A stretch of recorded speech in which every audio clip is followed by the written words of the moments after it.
What's up, everybody? My name is Ammar and I am one of the creators of Yes Theory, and today we are on the 39th ever episode of the Iced Coffee Hour, and so far the show has made over $36,000.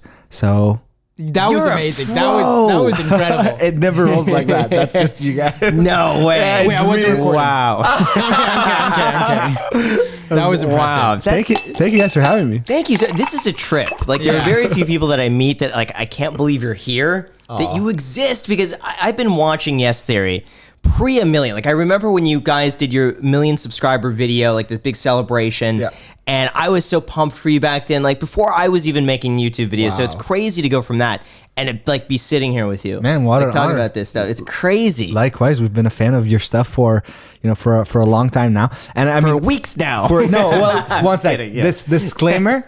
I am like it's. There was a joke made before I came because I was telling Matt that I was coming on your show, and it's for like the guy who cares the least about finance and about money on the team to be the one actually sitting here with you is quite the joke for my team. We got to talk about that. Yeah. You were warning me. You were like, Graham, now it's time. Like, I'm going to get my finances in order. We're going to do this. 2021 is the year we turn it around. I mean, it is truly one of my biggest discomforts. And I think it's, today I was analyzing whether it's, if it's just a matter of not liking money or not being finance oriented, because I feel I have the luxury of being in a team where it's very much up Matt's alley. He likes managing our money, making investments, and like doing all of that. So I feel like I can just kind of not worry about it and focus on the parts I'm good at. But this year I just realized that I feel behind on my own financial literacy and understanding how things work. Like every day, just talking to Cliff tells me more about ways to optimize my financial situation, being a startup founder and being someone who lives in America, an immigrant. So there is definitely a lot that I'm missing, and I'm starting to believe that it's no longer just the excuse of being like, oh, I don't care about finance. I'm actually probably scared of finances. That's why I haven't pursued any kind of like seeking awareness, seeking knowledge in it. It's not such a scary thing. Once you know a little bit, it's not such a scary thing. This is an intervention. Thing. That's what this really is. We very have much need it. We have your parents in the back. Come out here. Oh man, we're gonna have to sit down and talk about this. Let's just go all the way back. Well, first of all, we should say I owe this all to Jack. That's true. Jack ran into you in Venice. He did. I was playing. I was mid paddle tennis game on the beach. And Jack walked by. I was like mid serving, and then he said something. He was like, "Oh, like Graham." I felt so bad. It's like it was not the most comfortable experience for me, right? Like I saw someone I recognized from like YouTube, and I was like, oh, should I say hello? Should I say something? And I called Graham before I went up to you, and I was like, Graham, like I see Ammar from Yes Theory. That was early. Wow, you're up. Yeah. I was like, should I say something to him? Like, what's going on? And he's like, yeah, man, you gotta ask him to come on the podcast. I'm just trying to like hype him up. Yeah, he's trying to hype me up, and I'm thinking to myself like, oh, their whole channel's about like seeking discomfort or whatever. Like I feel like I should just go for it. And so I decided, I was like, all right, I'm gonna ask him. And I went to you, I was like totally like called out Graham's name. I was like, Grahamstephan, personal finance YouTube videos. I think he talks to Thomas or something. Yes Theory. And Thomas had told me, so that's when I connected.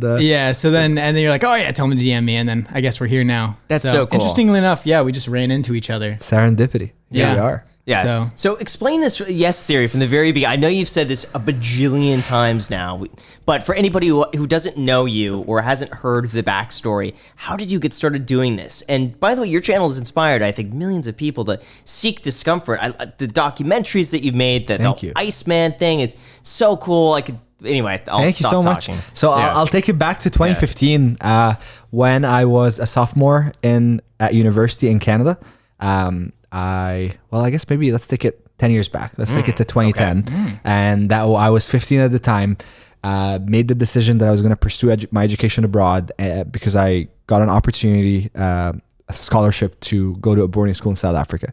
And the purpose of the school was to bring together the next generation of African leaders, people who wanted to solve different problems on the continent. And my personal interest was more in tech, social media. And so that was 2010. I left Egypt when I was 15. In 2011, a few months in, the Egyptian Revolution happened, the Arab Spring, which is actually right now, it's January 25th to February 11th was when it took place. So we're in the anniversary, the 10th anniversary of that happening. So 10 years ago, this took place. And that was a a transformational moment for me where I realized that I want to work and create in this intersection of technology and storytelling, because I saw how much it impacted the narrative in Egypt and how young people were able to use, the tools that are available today, Facebook and Twitter back at the time, to actually mobilize people and to bring people out on the street. And I just, the power of the tools that we have and the power of the internet, like, manifested in the most powerful way I had ever experienced. And that was really impactful for me. So I decided that after high school, I wanted to take a gap year because I wanted to see if maybe there's a path where I don't go to university and go back to Egypt right away, start working in tech, build something, and contribute my part into like the revolution, this new wave of for the country. But very quickly in 2013, which is when I did my gap year after graduating high school, that was the time Egypt kind of crashed politically, and I decided to do a gap year. And then after the gap year, I decided to go to university in Canada. The gap year was in San Francisco, lived there for a year, and then did 2 years in Canada at university where I studied cyber politics and cyber sociology. And my school didn't have majors, they had questions. And my question at school was, who controls cyberspace? Which actually is very relevant to what's happening today. Of course. Which I'm very excited to talk to you about. Yeah. But back to the yes. Citadel. Exactly. Okay. Back to the yes theory narrative. I'm giving you the background because it brings me to Montreal in the summer of 2015. Sophomore in university, had this idea for a tech startup that I was building. Went to Montreal to raise venture capital. 19 years old, just not knowing what the hell I'm doing. And mid that journey, I end up sneaking into a party at a rooftop in where like the students live in Montreal, which is they have McGill and Concordia, they're big two universities. And I just showed up on this rooftop, started talking to people.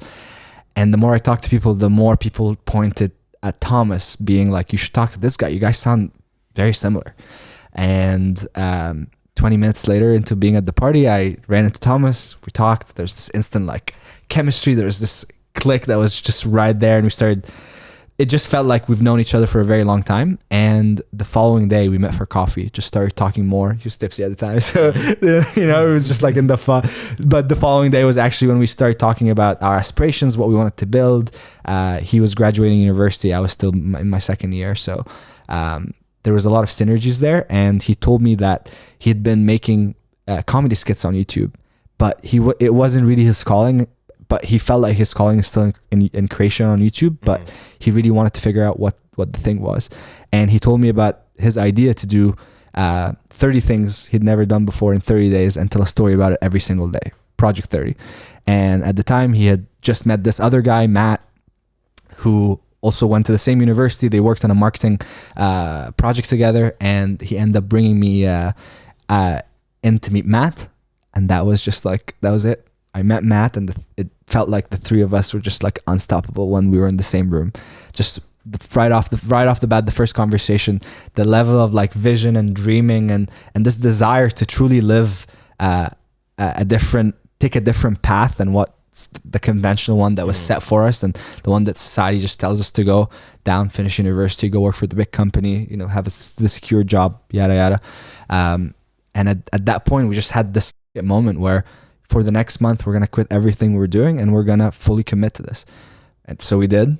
And after a month, we looked at each other. We saw that this was the deepest connection the three of us have ever developed. And that was like the closest each of us have ever gone to anyone. And we started to realize that there's such an immense power to discomfort and to the idea of consistently getting out of your comfort zone together and being able to do that in the context of community. And actually the fact that by doing that, you're able to create community and have the strongest bond that you can possibly have amongst you, which is, again, this memory or accomplishment of doing something that you did not think that was possible. And for us at that moment, is just like, we're all in our early 20s, not knowing, what life is holding for us. But at that moment, our moment was, we're going to be together for this month. We're going to put everything aside and we're going to fully focus on that. So as I said, like after the month, we just, it didn't take a lot of thinking for us to decide that we need to double down further on into this and really just see how we can take it to the next level. So from that point onwards, all of us put everything we were doing on the side. I didn't go back to school, put my startup on hold. Same with Thomas, same with Matt. And within 4 months, we just fully committed all our resources, all our time. And in November of 2015, so we started summer of 2015. In November, we got this very obscure email being, hey, very informal. Hey, do you want to move to Venice Beach and make videos together or have a house together? We were like, what is that? We thought it was someone trolling us. Yeah. Got into it, checked, and it was a real company. It was Snapchat out here in Venice Beach, California, being like, hey guys, do you want to be the face of this new channel that we're doing? And at the time we have 8,000 subscribers. So it's not like this shouldn't be an opportunity that a channel with 8,000 subscribers gets. But their thinking was the ethos of what we were doing and the meaning behind the why was so strong that they just trusted that, we will adapt. And by them giving us the exposure that Snapchat would give us at the time, they kind of like believed in yes theory and believed that could really take things to the next level. And it did. As we started posting on Snapchat in our first year after we moved to LA, that had like pretty good conversion to YouTube and gave us a good launch pad for the channel. And then after a year of doing that with Snapchat, we just decided to fully take the risk, leave the money and the security that they provided, and just do yes theory full time. Let me ask you about the Snapchat. So when the Snapchat, when they reached out to you, how were they funding you? Were you trying to split the channel? Did they say, we're going to give you a house in Venice and just we retain ownership of something? Or how did this come up? You see, these are the kind of questions that people want to ask, Right. like the actual nitty gritties of, I want to know. And then I have a story. Don't forget me to tell you the story about Snapchat. Yeah. But first, do you know what keeps me up at night, Graham? Your lack of Tinder matches? Nope, it's not that. Your inability to get a girlfriend? Jeez, dude, can you just please? No, it's not that either. It's that tons of different businesses and entities actually have my private credit card information. I mean, every single time we make any transaction, we are literally giving away our credit card number. Luckily, privacy.com solves this problem so that I will never have to deal with this again. Let me break this down for you. It works like this. Instead of handing out my credit card to everyone, I can link my credit card to one of Privacy's virtual cards. I can then pay for things using their card instead of my own. That's not even the best part. These Privacy cards have massive perks, such as being able to pause the card instantly, set transaction limits, and cancel with the click of a button. This protects you from ever having to worry about your card ending up in the wrong hands. Plus, if you go with the Privacy Pro plan, you actually get 1% cash back. This is outside of any rewards you will receive from your real card. Oh my gosh, 1% cash back? People are actually making money with this plan. The cash back is super nice. Do yourself a favor and sign up for privacy.com. There are literally so many perks, I cannot cover them all. On top of everything, you will receive a $5 credit by clicking the link below or heading to privacy.com/ICH. Trust me, you do not want to miss out. This is privacy.com/ICH. Thank you so much, Privacy, for sponsoring this episode, and back to the podcast. So the way it worked is they actually invested in yes theory. So there was a stake into, they just thought that the synergy that was going to be created by them giving us the opportunity to be on Snapchat and the quality of content that we were going to make for them, they thought it made sense that they also allow us to post this stuff on our YouTube channel and reap the benefits, because it would only be on Snapchat for 48 hours, 24 to 48 hours. Right. And that's it. It would never see the light of day again. So, we were able, and again, this whole deal came genuinely because they believed in yes theory before they thought like, oh, this thing will make us money. Mm-hmm. They just we were aligned throughout that, we were able to create synergies and like making it a win-win for both of us, for us to be here and not just lose on the value of creating all this content for them, but also be able to repurpose it and post it on our YouTube, but for them to get, and also for them to get a stake in yes theory at the time, which, it was just an idea. It was nothing, but we end up. Yeah. Go on. But that story ends in 2019 when we buy back our shares. Wow. Yeah. Okay, so now can we go a little bit further and like how much did they invest? Because this is something I've wanted to do for quite some time. Before even making YouTube videos, I wanted to invest in a YouTube channel. I wanted to pick a creator at like, 30, 40, 50,000 subscribers and be like, you know what? I'm going to pay for you to be able to quit your job, focus on this full time, but I want like 50% ownership. It's got to be like a 50%. No. So it was it was 20% ownership. Okay. And it was about, I have no idea if I'm allowed to say any of this, but I'm going to say it anyways. Yeah. It was a $50,000 in cash, and throughout the year, between $400,000 to $500,000 in production value. Wow. So this is how many subs did you have at this time? We had like 10,000 subs. Yeah. Oh Okay. my So back God. then for you, I mean, looking back now, I'm sure it's a drop in the bucket, but back then they were taking a big gamble Absolutely. on you. Yeah. Wow. Yeah. So back then that was a generous offer. Anybody would jump at that. And they Especially funded being- all of yeah. your ventures and was like they were like the springboard to like all the success. Yeah. So do you think there's a chance you wouldn't be here today if it were not for that offer? No. No. Okay. I think the reason I say no is the immigration piece to it. Because that's the one piece that no matter how hard we worked or how many hours we committed, that's the part that we were not going to get past. But actually not according to Cliff. We ended up, Snapchat ended up facilitating the process of bringing in, 2 out of the 3 of us were immigrants. And for me, right. Thomas is French Swedish, so Right. things a little easier. But for me as an Egyptian moving here, having dropped out of college, so it's not like there's a case for the Yeah, government to be right. like, this guy's, He has a YouTube channel. Yeah. Yeah. So they were definitely instrumental to just, really. I think the other thing that they did for us is there was no financial restriction on our creativity right off the bat. Any idea that we dreamed, we were able to make happen, and that really made a big difference at the beginning. And I feel like that's one of the main reasons that Yes Theory has been able to build such good momentum with our ideas and how advanced we think about and flesh out each concept before we create the story. I think it definitely came from just having to do that at such a deep level, because we were working with budget, working with traveling abroad, and not being here in America filming for most of the part when we were back then. So everyone can understand what exactly happened was that that Snapchat gave you funding so you could post on Snapchat stories when they were trying to push their stories, correct? So again, I want to correct, because it was a production wing that was with Snapchat. It was we weren't dealing with Snap. It was Vertical Networks, which was a joint venture between Snapchat and Elizabeth Murdoch, a big media investor. And they were operating out of Venice, and they were they built one of the first studios for Snapchat to be able to make original content. So that's who the deal was with. And again, it wasn't just the mentorship element and the advising element to it was so big. I mean, we're just a bunch of dudes just finishing college from Canada, coming to LA, this big town where so many opportunities, so many people want to talk to us, so many agencies want to sign us. We just it made a big difference at the beginning to just have someone looking out for us. Wow. And so there's cool, definitely there's a massive divine element to our story that I truly believe in. I feel like at so many points we're protected in ways that were so unusual, even in having our mentor through this investment come through and be with us along the journey throughout to give us the advice from how to handle the whole thing. Wow. Yeah. Here's my Snapchat story. This is back when I was, I must have been 21 or 22. So this was back in 2010, 2011, 2012, between 2010 and 2013.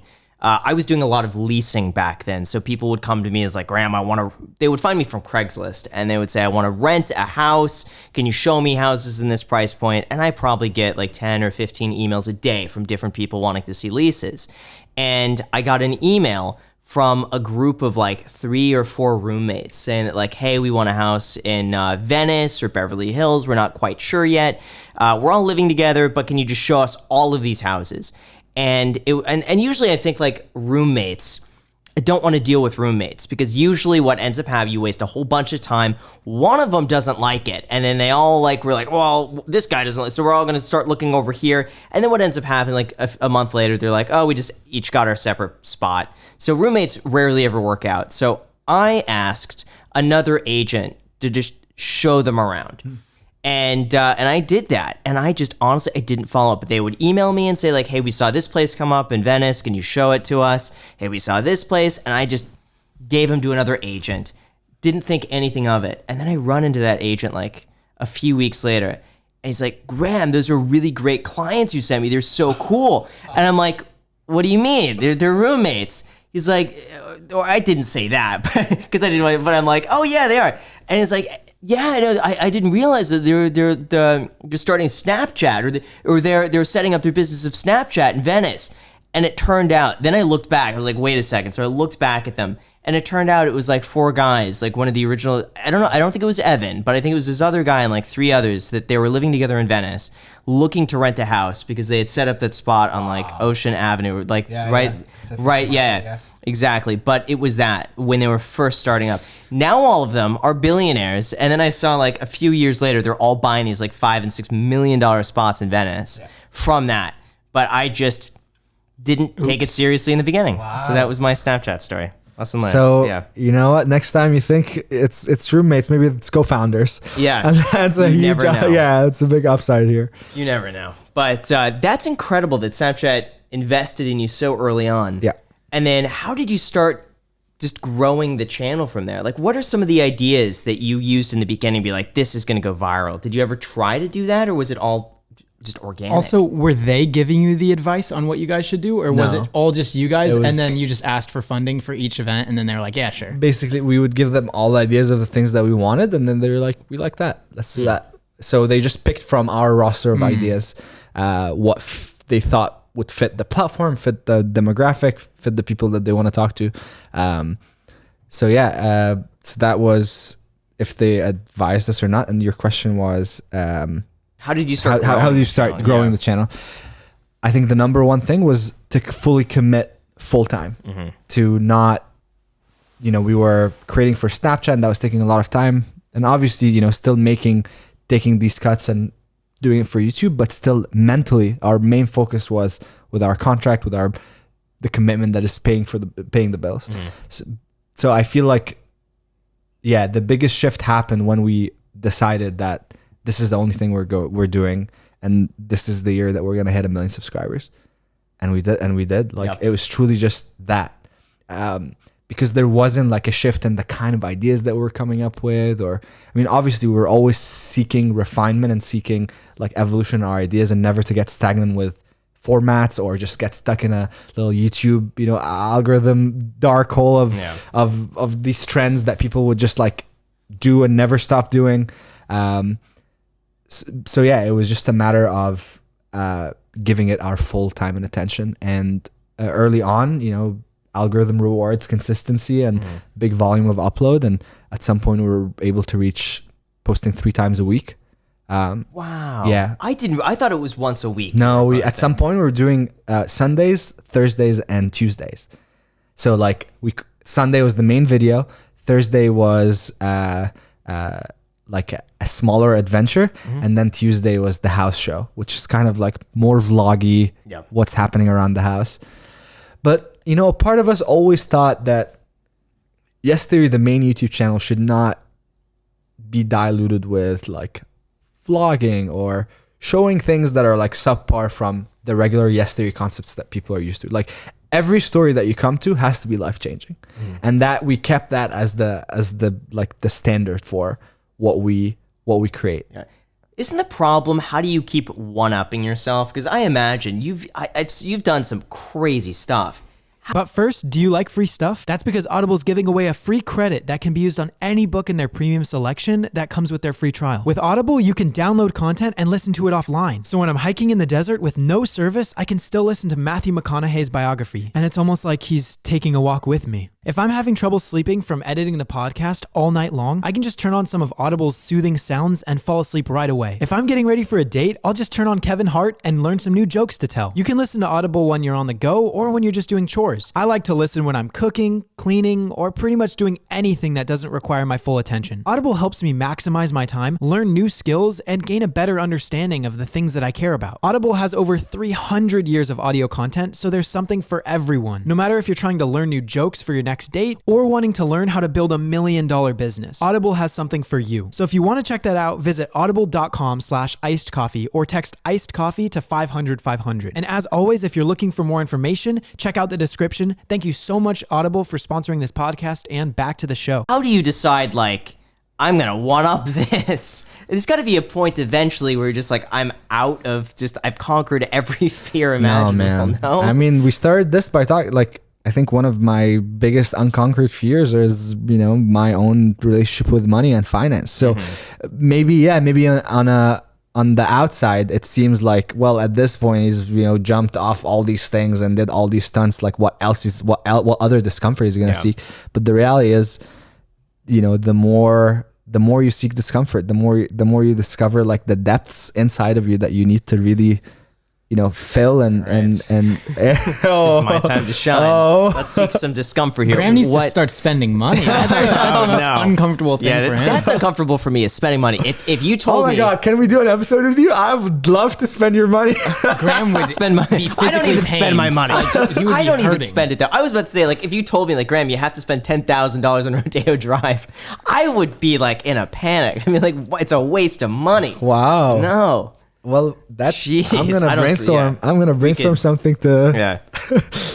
I feel like I've been looking at this Ford GT, and I've been looking like every day on eBay and like Auto Trader and just all these sites of just like a Ford GT. The anxiety that I get just looking at the price and just it's not worth it. But you know what? This isn't about me. This is about you today. Why do you feel like you have so much discomfort around money? Was it from your family? Was your family very much doesn't talk about money? I think because I left when I was 15 and I realized that it was a big financial commitment for my parents, even though I was on pretty much a full scholarship to go. But my dad had to pay somewhere between like $3,000 and $4,000 a year, which, to put things in context, that was how much my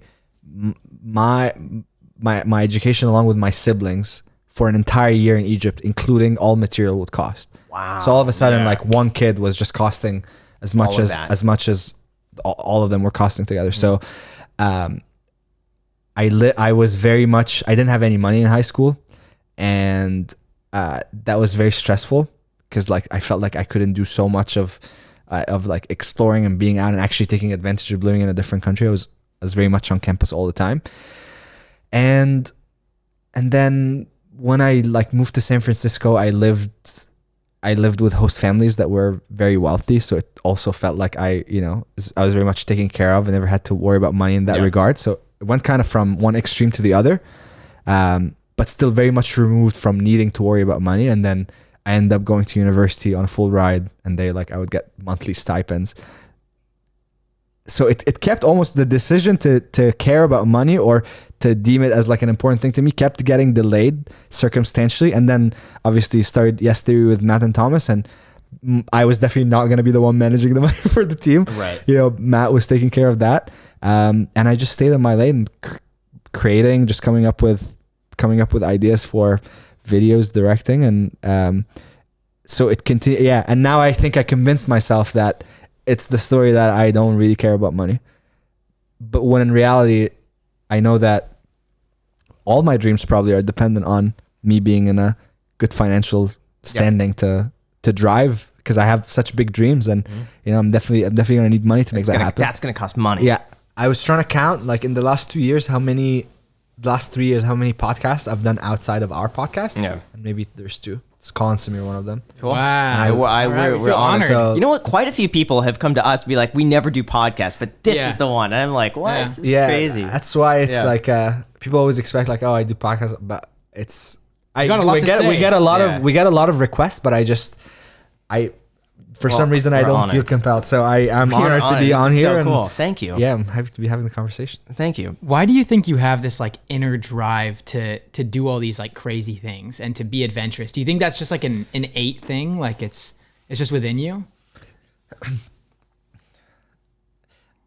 I believe that like our true power comes from our own recognition to the free child inside of each of us, and what that free child truly desired and dreamt and wanted in the world, because it's very much like the uncorrupted version of yourself before society kind of puts its on you.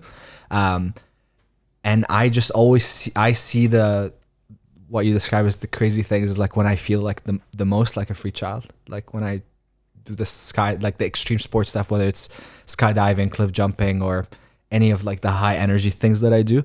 It just like that puts me in a state where I feel connected to that. And I think this is where, like, to me, it's not I'm not like an adrenaline junkie. It's almost, to me, that brings a meditative state where I feel more connected to myself than ever. So I feel like, yeah. You need to explain what you're doing tomorrow through Friday, because I was asking like, hey, you want to do the podcast on Tuesday? You're like, no, I was like, what am I doing? Yeah. So it's actually a big deal. So I've been skydiving for 2.5 years, and I have two big goals in skydiving. One is to do a halo jump, which I'm gonna get to in a sec. Okay. The second is to skydive over the pyramids in Egypt in the next 5 years. That sounds expensive. Yeah.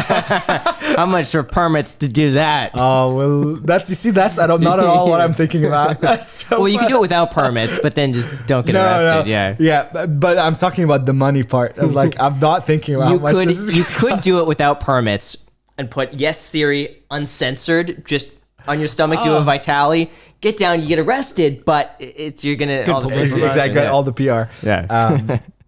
So back to the halo. Yeah. Halo, it stands for high altitude, low opening. So for the military, to avoid getting in the radar zone when you're going vertically that fast, you can really go undercover past the radar, like where a radar is detecting. So you're flying at night, like really high. You're getting out of the plane. Wait, you do this at night? I'm not gonna do it at night. Oh wow! But usually halos are done at night. And then so you open at like you jump at 25 to 30,000 feet, which is really high up and really that's cold. like planes are up there. Exactly. Wow. And then you deploy at 3,000, 2,000. So you've got like 22,000. Where do you normally deploy? Like 10,000? Five is like safe. 3.5 is usually when I end up. So we're talking a difference of what, like 5 seconds? Every 1,000 feet of dropping is 7 seconds. Wow. Is it normal skydiving like enough for you though? No. Like why? I'd be happy with that. It's essentially the same thing. It's just like the free fall state, right? It's just more Except dangerous. you're just doing it closer to the ground, going the same speed. It's like I think it's just a matter of increasing my free fall time. No, my free fall time. Imagine like I would be doubling my free fall. So instead of falling for 50 seconds, I would be going for like a minute 40 or a minute 50. Have you ever done one of those like dome things where you can get inside and they shoot air up at you? Yeah. And you're like, is that like the same thing? So it's actually one of the most effective ways to train for skydiving, because you can practice different body positions and flipping midair, and it's the same thing. And in this case, you can go in the tunnel for 10 minutes, and that simulates 10 minutes of free fall, which is 10 jumps. So in 10 minutes, you can get training that you would need 10 jumps to do. That's where like it gets really efficient. Now, here's the $1 million question: is insurance. Who insures you for this? Like any insurance company would be like, you know what, we don't want to cover that. Yeah, that's why I don't go to them. My insurance is is just in me running safety properly and understanding that my gear is. Yeah, I have health insurance that covers extreme sports, but I mean to insure. Do they production, know you're doing this? No. No. Kaiser has entered the chat. I didn't think so. That's if anyone from Cigna is listening to this, I'm not a marking deal. What got me onto the insurance thing was David Blaine was talking about the insane insurance like loops that he has to jump through just to get insured, and they're on site a lot of these times, like with proper protocols. But he's doing these like big extreme just crazy stuff. Like what was the one in a balloon that he was doing? He did a halo jump in a balloon. So he went up with the balloon to 25 and then he let go. But so actually, this is we had to face that with the stunt with Will Smith in 2018. Yeah. We challenged Will Smith to heli bungee to bungee jump out of a helicopter, and he ended up and then he ended up accepting the challenge. He wanted to do it on his 50th birthday. It became this huge YouTube event. It was like the live event of the year on YouTube. And that was the first time where we realized that our YouTube world and what we do with our production and how just like very much guerrilla style run and gun is so different from how this town runs, and like all these layers of permits and insurance and this and that in my mind I'm like, well, I mean, it makes sense because it's Will Smith. He has to get like that kind of insurance, but overall, like for someone like David Blaine, I also bet he would be more than happy to do it without insurance, but it's because that he's a part of a bigger production that has a legal team and has YouTube's name on it. Like the more you you leave the realm of it being like creating as an independently, the more you will start needing to abide to the rules of the game. That's very true. So for me, like I'm doing this at my own risk. I'm doing it with the best coach in the world, with the best gear. So for me, I'm like, I'm not trying to like have someone pay all this money in case I die, you know, like I don't care about that because it adds such a big layer of complication in the way we prep for these things that I'd rather do that. That is true. That's the nice part about making YouTube videos is that you could just walk down the street and film.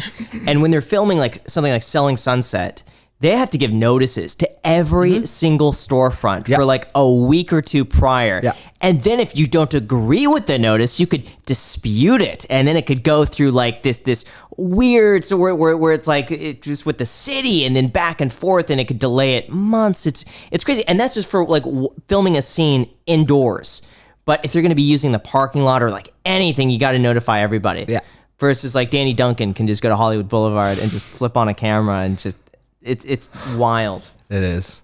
But I mean, I wonder where is going to be the breaking point for like YouTubers not being able to allow to like to just go down on the boardwalk and film. I don't think there is going to be a breaking point because when do you draw the line between someone just like, hey, I'm videotaping my mom at her first time at the pier versus no, you have 4 million subscribers, so you got to pay a permit. Yeah. They're never going to put some arbitrary like over 1 million subs permit, under 1 million subs no permit. I don't think they're ever going to get like that. I hope so. But it's once you get like a production crew behind it, then there becomes this big like conglomerate that you could sue. Yeah. Like somebody trips on a wire and then they stub their toe, and that's like $20 million to CBS for doing that. But really quick, we have a word from our sponsor, Skillshare. Skillshare is the best platform to use if you are a creative or curious person looking to learn a new skill. They have thousands of inspiring classes for all kinds of people on topics ranging from illustration and design to photography, editing, and more. So I'm actually in the middle of a course from Ali Abdal called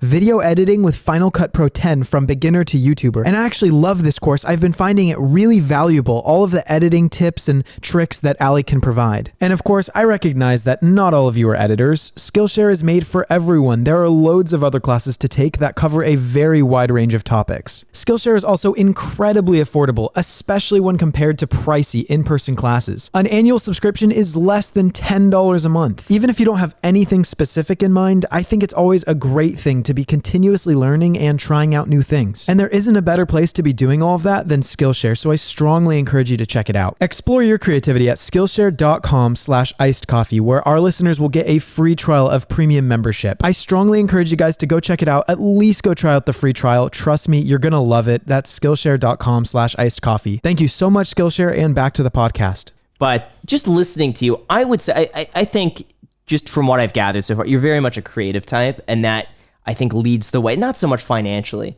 but I think just the aspirations outweigh almost anything else. And I don't think it's a bad thing. Most of my family, I think, is the same way. It's very much just creative. And when it comes to finances, that's just this abstract thing that they've never really thought about before. So it makes sense. And I don't think it's a bad thing at all. I could probably use more creativity in my life besides the thumbnails. Well, that's where, yeah. All right, you know, rob my back, I'll rob yours. You give yeah, as long as you just involve spending money. But yeah, I'll help you spend money and or you help you save money. Or heights. That's another thing. Heights, I couldn't do. Couldn't do. Okay, No, I get so anxious over that. Have you been skydiving before? No, I never will. All right, ladies and gentlemen, we are doing this live on the podcast. Graham is going to be joining me skydiving next week since I'm going to be going back to training anyways. Jump. No, we'll start. We'll start with just a regular jump. So next week, make sure you comment and if this video gets how many views did you get? If this video 25 million. Okay, no. If this video gets 10,000 likes, Graham is definitely doing this with me next week. No, not 10,000 likes. Maybe 100,000 likes. 10,000 likes, guys. Okay, wait. What's the most likes you've gotten on a podcast? Actually, probably like 20. Idea. 20? Okay. 20,000. If this video gets 30,000 likes, Graham is going to be joining me and he's going to be jumping at 13,000 feet. Please like the video. Do you agree to this? No. Yeah, absolutely. Graham wouldn't agrees do to it. it. Yeah, I would- I just verbal straight up agreement. wouldn't I do heard it. Yeah. I wouldn't Hey do it. man, I'm not gonna coming. do it. I don't even go on podcasts, and I'm on your Wouldn't do it. I podcast. wouldn't do it. Come That's on. one, no, I wouldn't do it. Graham, wow. I wouldn't do it. Jeff, Yes, why you don't you would. do it? I don't want to do it. Wait, what do you Jack said. No, I want the guy who doesn't want to do it more. Jack really doesn't Okay, want to do well, it. He just- We'll Yeah. give this a try at the end. I think we could try it at the end. I'm not gonna. I would say if I got paid, maybe $1 million for me to go sky. No fucking way. Yeah. That much. Yeah, I just wouldn't do it. Oh my god. Okay. Well, 30,000 likes right now, please. And then if it gets 30,000 likes, I'm gonna show up to his house. But and I'm why gonna take him increase? I blindfolded. like life too much. Like, why do something that would just put me at risk a little bit more of something happening? Just a little bit more. Let's say there's a 1 in 1,000 chance. You see, 1 in 1,000. That is, Like, that is an wouldn't- amazing segue to my next point, because we started talking about skydiving, and there's like this funny saying Yeah. that we always say for people who are scared, is that you're more likely to die in a car accident than you're likely to die skydiving, and it's statistically. But isn't that because true? people just don't skydive? So few people want to do it. It's still true. That's the point. It's still true. And I end up I had a previous attempt where I was training for the stunt, and I was gonna do it in September of 2020, and on August 28th, on my way back, I end up getting in a deadly car accident, almost took That's my life. right. The car flipped, Yeah. didn't it? Yeah. Yeah. So that's why I'm like, you just don't know when you say like, why do something that increases that risk. You actually don't know if that moment of skydiving will, significantly impact your perspective about life and your appreciation for where you live, or in comparison for whatever perceived risk that you're thinking will add to your life. Gosh. Graham is not falling for it. I feel like he's the exact opposite of you. Like, Graham Yeah. lives in comfort. That's like his whole life is like, That's what is the most true. comfortable thing he can do? That is very true. We're working on I don't leave the house. Rarely. It's No. the extent of me leaving the house is like, let's go pick up sushi from Sushi Ippo because they have a good deal. Because it's cheap. It's cheap. a good deal. That's good. Yeah, Well, Yeah, mine is just seek comfort. that's Graham's motto. You could just get a shirt that says that. That's me. you gotta Heated seats I'll in the spend car. your money and I'll take you skydiving. Sounds horrible. I like that being like the takeaway of today. I'll spend Graham's money. I And like take him that. skydiving, I love yeah. that. Yeah. I gotta say, like, since you do so many uncomfortable things, that's like your thing. Do things still make you uncomfortable, or is everything just like easy for you now? As I said, it's like the more you seek discomfort, the more you realize your own capacity for like self-improvement, right? Like you're never gonna reach a point where I'm like, you know what? I'm very happy with where I'm at. I don't want to improve anymore. And the process of improving is the process of seeking discomfort. So it's like to say that I've gotten so good at seeking discomfort means that I never approach seeking discomfort in the right way in the first place. Because it's never supposed to run out. Right. There's always something There's that always you can something pursue. there. Yeah. But then again, I'm sure that you're getting better at being comfortable. Like Yes. like certain things, for example, like last time I was at the grocery store, I forgot to get charcoal for my grill, and I was already in line, and I was like checking out. I was like, oh, can I go grab something really quickly to the guy like at the cash register? And it was uncomfortable for me. Like I didn't like saying that because there were people behind me waiting in line, and I'm like, oh, I gotta go get my thing now. That was really uncomfortable. Like stuff like that. You Like, know, it's like the way I see it. So definitely, I'm more comfortable. Like I'm very comfortable now expressing myself, going up to anyone on the street, telling them whatever it is that I want to tell them. So the next level of discomfort here is to be able to use this comfort to maybe step in situations where someone else might need it.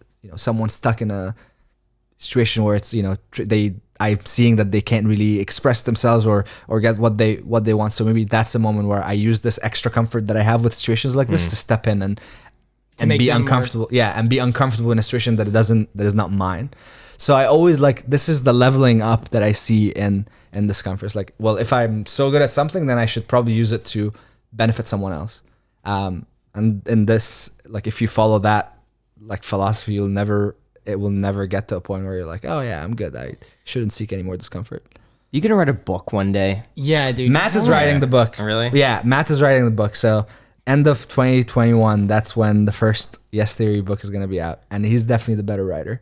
Is it gonna have pictures in it? I think so. Is it going to be a picture? Is it going to be a Yeah. cartoon? It could be a comic strip. Oh man, we have like 1,000 Polaroids from our past 5 years. Wow. I'm like big on Polaroids and big on like keeping photos. Yeah, I didn't realize what it takes to be a New York Times bestseller is just 10,000 Yeah. copies. Yeah. So You like could do that. anybody. Well, not anybody could be a New York Times, but I feel like that's achievable just to sell 10,000 copies. What if you just put the price super, super low? yeah, it's, then everybody just, like, buys it like $1. Yeah. $5 an e-download, whatever. So there's Yeah. it's a little tricky because you have to go to be like Is the it way they submit the physical list. copies? Yeah, it has to be physical. yeah, There's okay, like a sure. few very old All right, school. sell like, it rules $7. like- That's break even. Yeah. Hardcover's got to be like 12. Sure. You could do But that. it's it could be definitely there's people who like reverse engineer the process of like being top of a category on Amazon, and they can tell you exactly how much money it will require, how many copies. Yeah. Like they give you the full breakdown of how much you need to pay to get to like the number one, and how much believe it. and what the return will be. I on wonder if there's a way to game this where I could be like, guys, I'm coming out with my book. It's 1 page long. And it's going to be like $5 where I'll lose money on it, but then I could call myself a New York Times bestseller. Maybe you open the book and it's just like smash the like button, or just like some one little word. That's the end of the book. You know, something, this is like a very Yes Theory idea, but you know, writing a book in 24 hours and making it a New York bestseller, if it's going to be a page, like Oh wow. come that up would be with like cool. what is, you know, the Yeah, 20 yeah. pages of that you can write in a day. Oh, that can that would like be terrible killer. because I feel like the pressure. It'd of be an being like, essay if you want you like an essay. have to get done in 24 hours. That would be a lot of fun. Have you thought about doing that? So, I mean, we're brainstorming now what ideas can help with the launch of the book when Matt is ready. I mean, he's gonna take 9 months to write it, so it's definitely not gonna be 24 hours, but A week. I feel like a week. Would a week, be a good time, a week sounds good. A week does sound like this way it can actually be a book rather than an essay. You should really think about it. That would be interesting. See, that's something I would do in comfort, though, at home. Yeah. I would totally do that. I think that would be amazing to be able to it. do that 1 week to be a New York Times bestseller. And I'm sure people would love to have just like your knowledge synthesized in book form. That would be cool. yeah. I might do that. Go ahead. That and would. do that, it. I'll, Go ahead. okay, and guys, do it, I'll Graham. do that. Be I'll be do a it. New York Times bestseller. I'll do Just it. Okay, real all right, quick. fine. Okay, fine. I'll do it. I find Yeah. it amazing because like a lot of our guests, I feel like sometimes it could be a little uncomfortable coming on to like somebody's podcast, especially if it's about finance, where we like grill them about their finances. But like, look at you, man. You're like sitting back. Oh, yeah, you're the most You're laid so back comfortable guest. right That's why I now. wanted You're- to hold the mic in my dude, hand. Your legs are like crisscross applesauce. Just yeah, it's awesome. You're chilling, Thank man. you. Thank Okay, you. so now let's make you uncomfortable here. Let's talk about the finances of Yes Theory. Can you talk about that, or how much can we talk about, or we just talk about you? I'm just curious. You see, I would have I don't know if the finances of Yes Theory, because we're in this like transitional moment for Okay. us as a company. So I don't know how much but I mean, like, we can talk like Let's talk about you. Yeah. So I'm guessing what happens is Yes Theory is a company that's owned by all of you, and then you pull a salary from that. I'm guessing, Yeah, right? that's correct. Okay. Can we talk about what salary Yeah. you've decided to take from there? And also, how much did you buy back your portion from Snapchat? Oh, we're getting there. We're getting wow. there, man. We're getting there. So I can't disclose that, but we got a hell of a good deal. Like Why did they go out on such a limb for you, yeah, dude? Like, we really, as I said, that's what when I say like there's this divinity in our story, like Okay. to even see that investors, you know, giving us back our shares, knowing that they could definitely get more, but out of just like the good in them and not wanting to drain Yes Theory out of cash, they truly just honored that. That was incredible. Yeah. And again, it's like a testimony for creating with purpose. And when, you know, your purpose is at the center of what you do, even in situations where that should never happen. Like there's a finance guy there in that room that is not supposed to leave a penny on the table, you know, unutilized. But for us, like there's this, like they just fully understood that, you know, these guys are just starting their career and they have big plans for what they want to do with the company. So let's not drain them out of the cash. That's good. Yeah. So Good on Snapchat. Good guy, Snapchat. yeah. Shout out to Vertical Networks. There we and, go. Yeah. And how easy they made that. We do take salaries. Man, I have no. We've Where'd it never go? ever talked Yeah. about numbers, so I don't even like for the team. I don't even know what their expectation for, like what are we what we're supposed to share. Like we've never talked about That's this fair. because I don't want to put you on the spot. Whatever you We feel don't want to make you comfortable- uncomfortable here. Yeah. well, I'm okay with that. Honestly, whatever you're comfortable talking about, and it serves a part. I mean, we're gonna go from that, but then we're gonna deviate to like exactly where it breaks down and how to improve that. Yeah, If you want to share numbers, or you could be like, I'd say I'll keep it as like undisclosed. okay, Yeah. So the way it works is we take a salary, nothing too crazy. We're keeping that low, and then at the end of the year, since we're shareholders in the business, we get distributions, and again, we very much keep most of it in the business because we Makes want to sense. reinvest. But we make sure that, I mean, for the first 3 years, we were not paying ourselves. So the whole it's like a thing of the past 2 years is when we actually started building, like having liquid in our bank account. Before that, Yeah. it was just like we were living off the business, and, business is covering travel, expenses, transportation, house, all these things. And we were just like happy putting all the money back in. that makes sense too. I would agree with that, and I would imagine. See, I don't know if the overhead has to be high because I've seen that crazy nice place. Don't you have two places? We Is it two? we have our Yeah. apartments, like, which is where we live. Yeah. And then we have the Yes House. The Yes House. Yes. That looks so cool with you got the aquarium in there, you got the multi levels. I saw that place. I'm like, oh, Hey, that's you gotta come visit. perfect. I want to. we I should want to. definitely I have want to you come guys visit. Come this I would week love anytime. to. Yeah, I would love to. But yeah, I mean, so for that, because we didn't get like an office, this is a live work for like artists and living. It's not as crazy expensive as you think for, a full company where you've got 7 employees. So we pay $7,200 a month for that, and it's on it's a Abbot nice. Kinney. It's a nice spot. Abbot Kinney, prime location very, too. very, very much prime location. And compared to other commercial spaces that I was touring, before we made the decision on that, which was like, I think the minimum was 12 in Venice at the time. So we're a lot lower, and that gave us leeway to be able to. I fully designed the place and customized it. Worked with artists and architect best friend on setting it up. So it definitely gave us leeway to be able to spend more on making it feel like our space. Commercial real estate is so behind on this. There's so many people now that are renting houses instead of renting an office because a house is nicer and it's way less money. You get the same thing for half the cost. It's incredible. Yeah, especially in the current landscape of how people are running their companies, being like that mix of like remote and on-site. Yeah. A lot of like I was just visited a friend yesterday who gave up his $40,000 a month lease on Lincoln to get for a commercial space to get this amazing house in Mar Vista that has great pool, a hot Probably tub. like 18. Yeah. Wow. Really? Holy Right. spot on. the real estate agent in me. Yeah, man. I know how much those Mar Vista places are going. I was like, damn. No, because I figure it's a new construction. I know they all did. They're just cookie cutter play, but yeah, they all rent for 18. Wow, spot on. So yeah, we that helped a lot with just like being able to make the decision on optimizing for space early on. Okay, so where's the money going? Yeah, your own personal expenses. Yes. Because I'm sure a lot of your expenditures are just like business expenses, because you said like flights, Right. food when you're working and stuff like that. Like, What is my biggest expense? clothes. I don't Food? get food maybe, like, but I'm also not like, I don't go to fancy restaurants. I'm just if I'm gonna like I just, it's like the basics. I don't really spend on anything. I mean, my biggest cost so far is I'm investing in a foreign country's economy to get their passport to be able That's to interesting. have, What country? St. Kitts.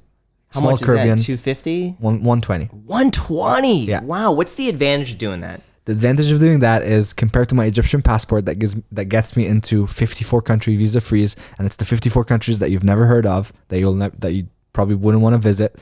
So my passport is pretty useless for travel. Everywhere I go, I need to apply for a visa. I need to show up in person. I need to show them that I financially capable or won't break my visa and like run away to their country. So it's just the most annoying process, and it has prevented me from participating in 50% of travel videos for Yes Theory. Wow. Yeah.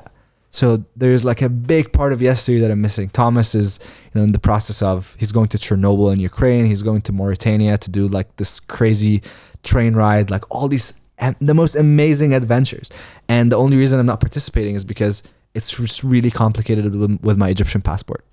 And, I just thought at some point it made sense. I did the math and it made like that investment made sense for my career and my own personal just well-being and being able to enjoy the opportunities that I get. So the St. Kitts passport will allow me to get into 154 countries visa-free, including the UK, Schengen area, so Europe, all of Europe, Russia, like all these countries that before it would be a nightmare to. Or you could just get married.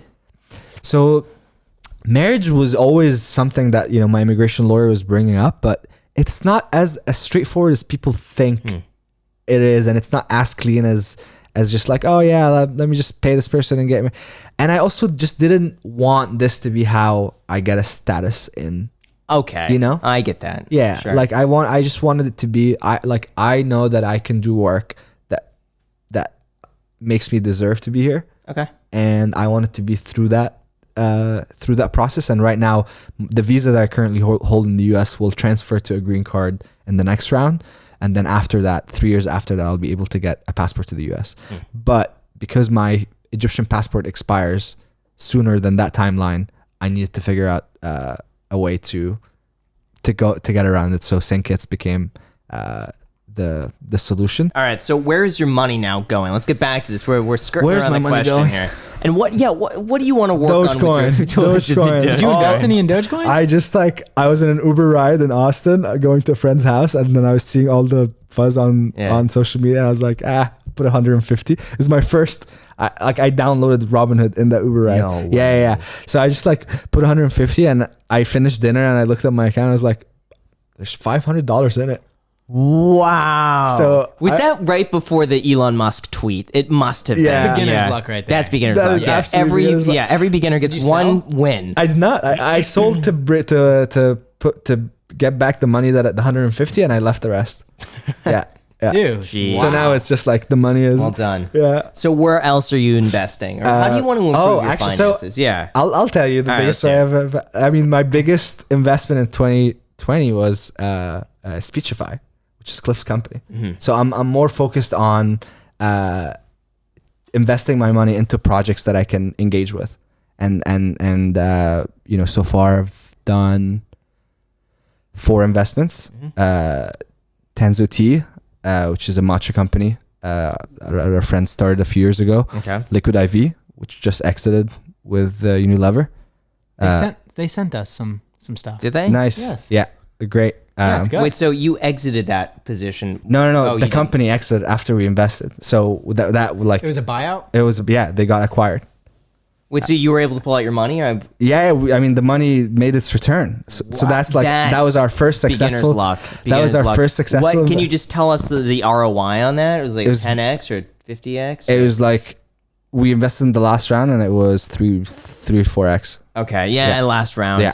Early rounds would be Early rounds would 100x. be That's So, what you want, man. yeah.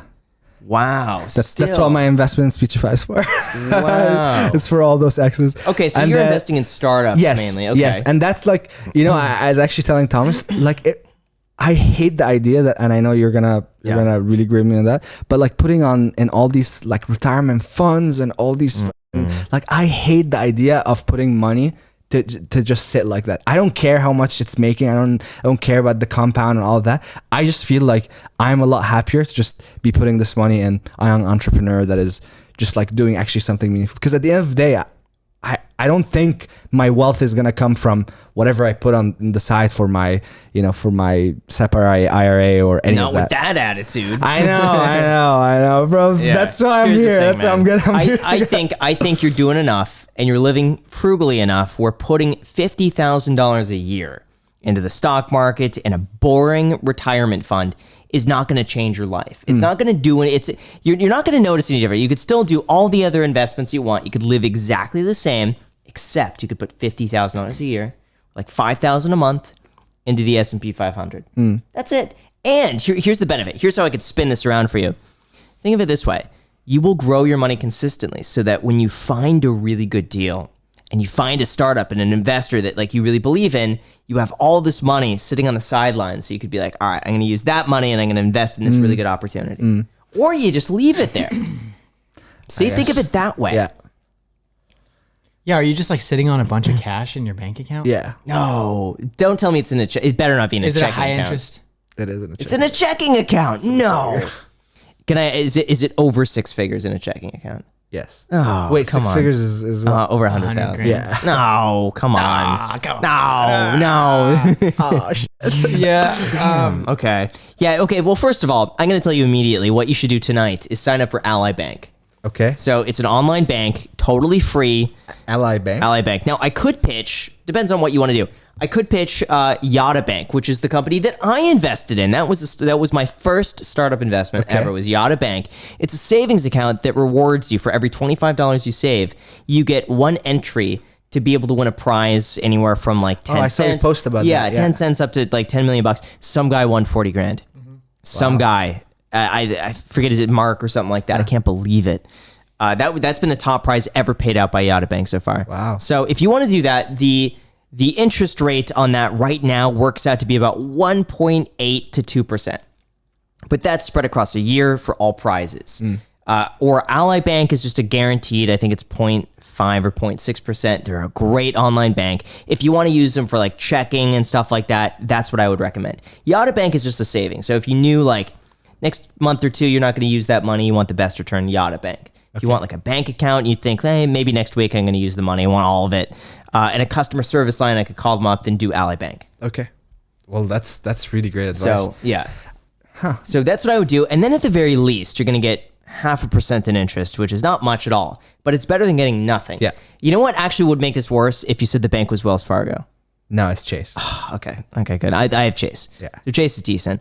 But yeah, you got to get the money out of there. Okay. Because your money, because think of it, if you've kept that money, let's just say you've kept 100,000 in a checking account over the last year, really what you're missing out on, you've just sacrificed $20,000 in profit by just keeping your money out of the market for the last year. 20%, 20 you're grand. also losing money. Wow. Due to Yeah, inflation. and you're losing. Well, you could say that for the 20% return on the market too, is subject to inflation. But I would just say, just cancel that out. 20 grand is how much you've just left on the table by not making a decision on that, just keeping it cash. Now, we're all guilty of it. We all have uninvested money, and there's a chance the market could have gone down, in which case, good on you for keeping the money in cash. But overall, you're going to have more gainers than losers. Yeah. And overall, I think it'd be pretty safe to say you're leaving about $7,000 to $9,000 on the table every year for every $100,000 you're just leaving in there. Well, time to change that. Yeah. Evidently. Yeah, and 20 grand. Think of it this way too. Like this would, because I think as long as we could relate this back to what you want to do, which is investing in entrepreneurs, that's an extra 10 grand right there that you could be investing back for every 100,000. So just think of it, I'm investing my money so that I have more left over that I can invest in these other things I'm really passionate about. But in the meantime, I may as well be doing this boring stuff because it pays the bills. Have you thought of starting a fund? No. Never want to do that. Really? No, because YouTube is where I think my strength is. And I don't want to deviate my time because I know, like, in order for me to do something well and for a startup, that's got to be 24/7. Yeah. And I can't do YouTube and that. I feel like YouTube is like the machine. And I want to be involved in startups that I would be able to work on just as an ideas person and then create content around that. Like Yada Bank was something that Yada never asked for a video, by the way, at all. But I purposely invested in Yada Bank because I love them, but also because I knew that like I'd be able to make such a fun video with this. And like as my first angel investment, I could explain why I invested in them. I could talk about the company. And then I was thinking, well, I'll make some of my money back. Just even if the investment flops, the video itself is going to be really good. And it's like another idea to get a video out there. I see. So like I want to do more like that. And if I find That was a company, your first investment. as first angel investment, Okay. not a first ever investment. Yeah. First ever angel investment. Have you invested in startups before? No. Before this? Okay. No, never before. That was the first one, and then I had 2 others right after that. That we'll just see how they do. Oh man. Well, maybe I'll get you excited about investing in entrepreneurs and investing in it, and you can get me excited about saving my money. Yeah. Well, what I've really wanted to do, and this is going to happen at the Las Vegas place. But what I want to do is basically do a Shark Tank sort of deal where I could get like me and the buddies together and we'll just invite people on the show just to pitch their ideas, and we'll just see if we want to invest in them or invest in their idea. Yeah. And but it's tough because I don't want to just copy Shark Tank. So we've but been like developing something in that direction. Really? And yeah, so maybe there's an opportunity there to. I would love to be a shark on that. Yeah, Something like that. Yeah. But yeah, that's what I wanted to do. And we've come up with a few ideas just on the back end of like, I want to bring 10 entrepreneurs to the house and have them like duel it out over like who gets an investment. It's just stuff like that. I wanted to start going in that direction. I think would be a lot of fun. I'm down. Go on. I'm definitely into it. All right. I want to make it happen. Cool. Yeah. Well, I'd be good with that. I'll tell you one of my ideas after filming, but I was Okay. telling Jack this. But yeah, if you would want to travel to Vegas for this, we'd probably do it in like a few months.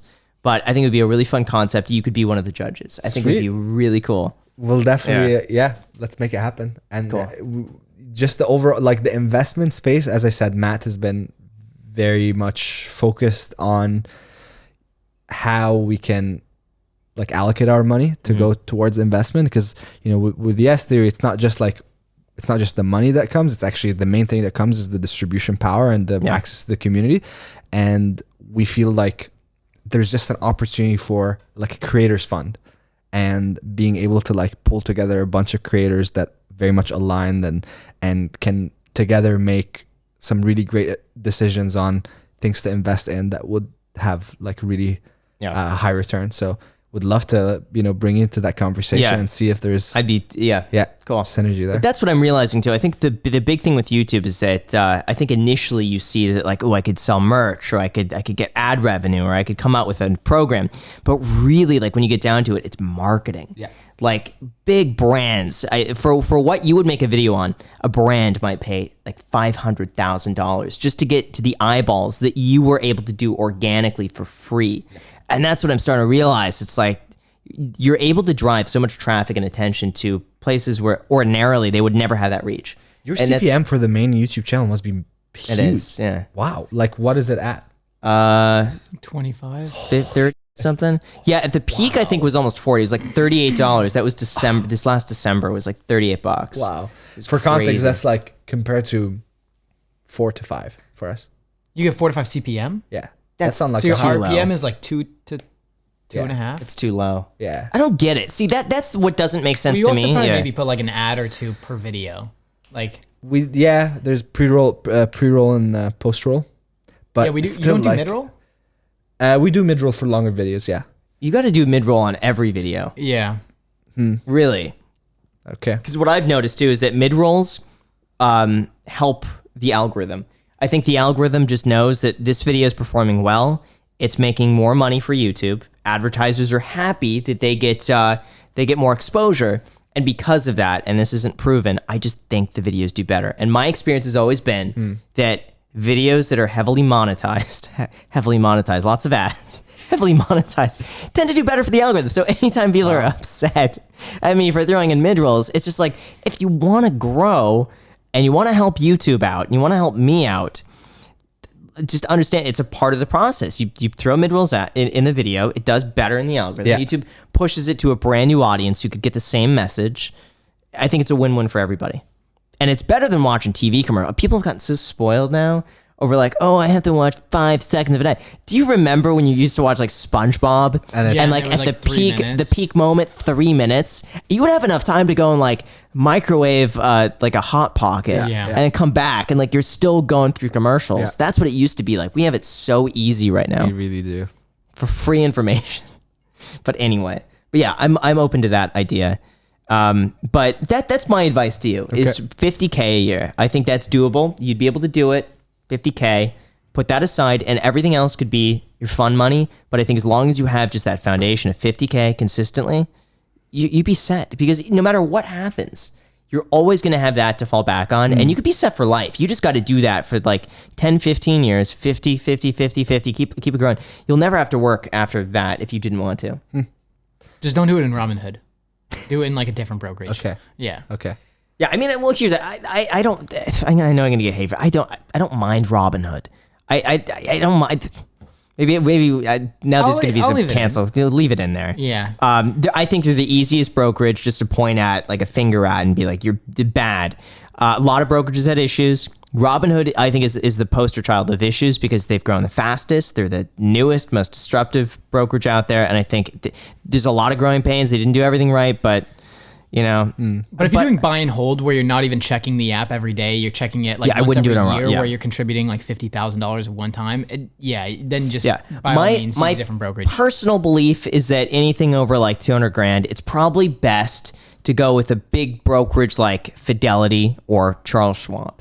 Most likely, or Vanguard. They're all great. We're with Vanguard. Vanguard's fantastic. Yeah. So any company that you could physically just pick up the phone and call someone, for me, over like 200 grand, that's the amount. Under like, under then it's like if you play, it doesn't matter.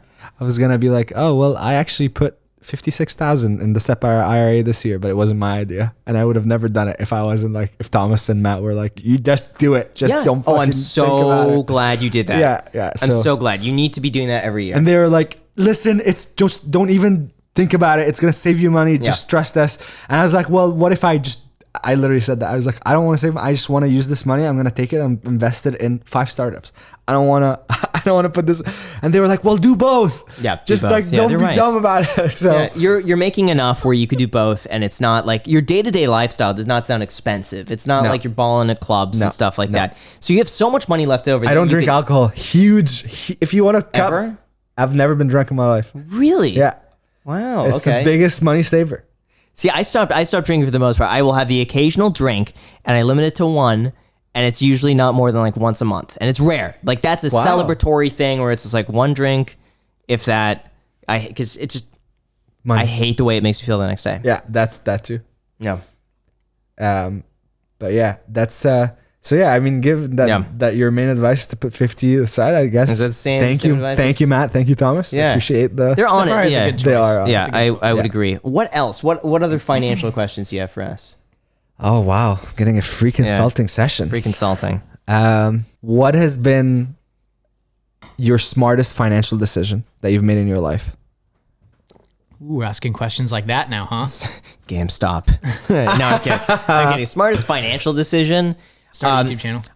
No. I would say the smartest financial decision was probably investing in real estate and living. No, I would say is living below my means, living so extreme for so long. I would say it really was not until about it was a year ago when I started like spending money. A year ago, and even then, it's not been like frivolous stuff. But a year ago, I wasn't even in here. I was in an 800 square foot duplex. It was a 1-bedroom, 1-bathroom. Worked from the garage, and I had kept that up. I mean, I was doing even over $1 million a year, still living in that same 800 square foot duplex in mid city. Like this, I don't want to say it was like a bad area, but like when you think of the income, you don't think of like mid-city LA. Absolutely not. Yeah. And I just didn't spend any money, and that was the best financial decision ever. This house was the first time I had ever done something for myself. Was this house, and I could justify that it made itself back because I was able to do so much better work from this house in the backyard, and just being in a better environment, I got more creative. Did you buy this house? Yeah. Okay. And then the Las Vegas place was I think a fantastic decision, just when you look just at all the benefits of living in Las Vegas and no traffic and just all the connections and all the friends there and everything else. It just made sense. But yeah, until it was a year ago. That's when not everything kind of switched, but that's when I started loosening up the pocketbooks a little bit. Yeah. But prior to then, I lived on basically like $1,500 a month. What about you? Smartest financial decision I've ever made. Lol. Shouldn't ask Jack that. The option Dogecoin. Yeah. What's the least amount of money that you've lost in an investment? I mean, the smartest financial decision I've ever made. Yeah. What's the biggest return you've ever made? The biggest return? Yeah, that's a good question. I mean, my Dogecoin return was pretty gnarly. I guess probably the biggest return would probably just be Apple. Okay. He's made $20 on Apple. No, I don't even know what I did. Actually, it would be Dogecoin. It would actually be Dogecoin. Yeah, because I got like 1,700% in Dogecoin. Wow. Yeah. Which was pretty gnarly. I was $100 into 1,700. Yeah. If we're talking about ROI like that, my best investment was actually GameStop. For you? And I was upset that I almost hit a 2,000% return, but I didn't. It was like the peak was like 1,935%. And well, I guess we could talk about it because we're posting this in the future. But I bought into GameStop around like $18 and sold half of it at $350, $360 something. Yeah. And that was I debated on that one. I'm like, I wanted to hold it, but then I was looking to Jack. I'm like, how I shouldn't get greedy on this, and I'm like, I could see that the attention on it was like waning down, and I knew I was going to be posting videos about it, and I didn't like, I never wanted to be seen as trying to like drive up the cost. I'm like, you know what, I'll get rid of half. Yeah. So now I'm left with 50 shares, and I'm holding those 50 shares for whatever happens, but. Yeah.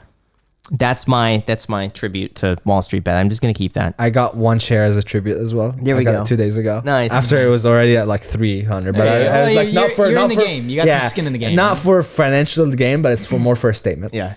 Cool. So after some thinking, I would also agree with Graham. My smartest financial decision is living below my means as well. Yeah.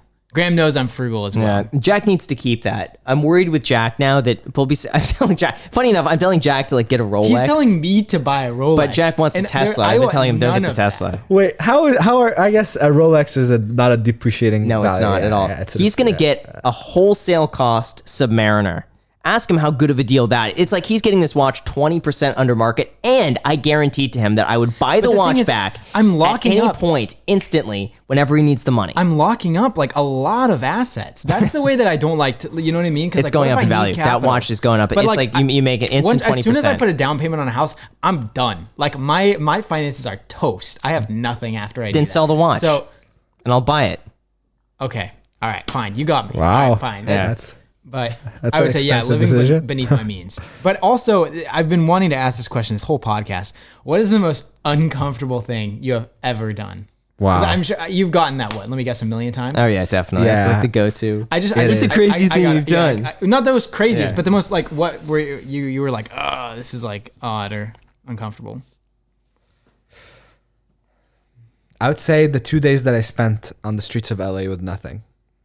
Wow. Yeah. So that was, I don't want to say it was like became homeless in LA, because I don't think there's anything I can do that can simulate homelessness. It can simulate the feeling of not knowing when or where I can go back to safety and comfort.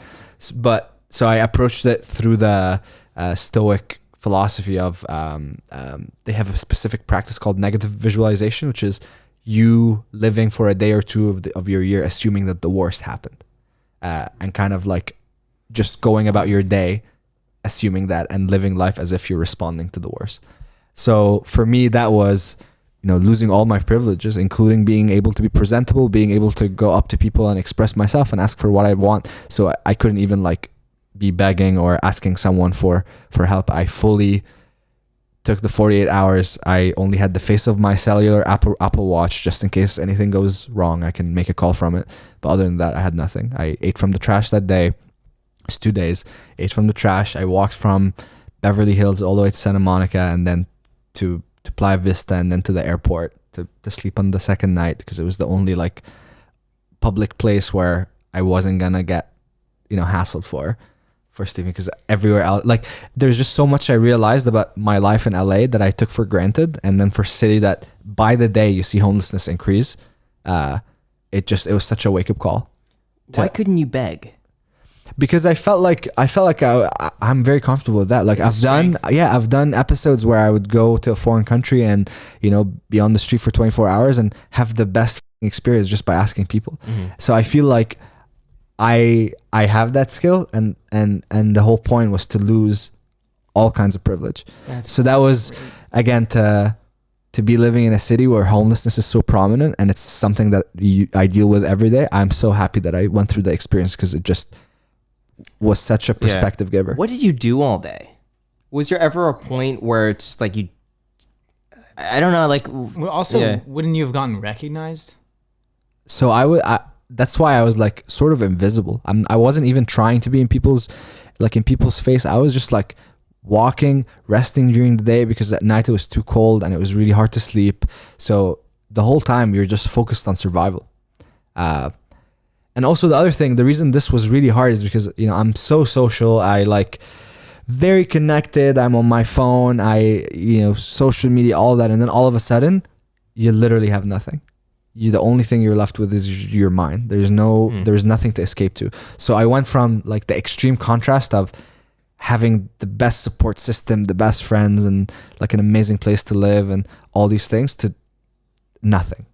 And that, I think that contrast was a really significant one in my just Yes Theory career. What did you eat? I ate one meal out of the Whole Foods trash. It was the leftover of a drumstick and a bunch of potatoes with hummus on them. That's it. Didn't taste very good. I mean, it was. Did it? It tasted decent. You're probably pretty hungry. Yeah, so. it was my only meal for the 48 hours. What did you dress? Like, what were you I wore black pants, a t-shirt, and a jacket, and a backpack that had my point and shoot, and that's it. Would you do that? I would consider it. Yeah, I'd probably do that before I would ever do skydive. Wow. Yeah. Right? That makes me even more committed now to be like. I'd rather. No. I'm terrified of doing that. No. Graham's terrified of staying at home all day and lying in his bed. I can't do that. Well, that's so scary. You brought a friend here. Yeah. I did. Cliff Weitzman. Cool. My greatest investment ever. As just in terms of like my time with. Do you want to? Oh, you know what? How are we doing this? Let's put him. You want to just go right here? Sure. Can we? Yeah, because I think scoot over a little bit down. Yeah, if you scoot right here. Yeah, this has been my greatest investment, both in terms of time, just the time that I've invested spending with this man, and in terms of money. It's my biggest investment that I've ever made, and it's in his startup because I literally. And again, this is not at all like I'm not trying to do this like I'm bringing him to promote what he's building. It's truly one of the people that inspire me the most, and I'm grateful to be introducing him to you because thank you. You guys, he had we saved this all for the podcast. I'm like, I don't want to hear about it until we're filming. Yeah. So we got evidence.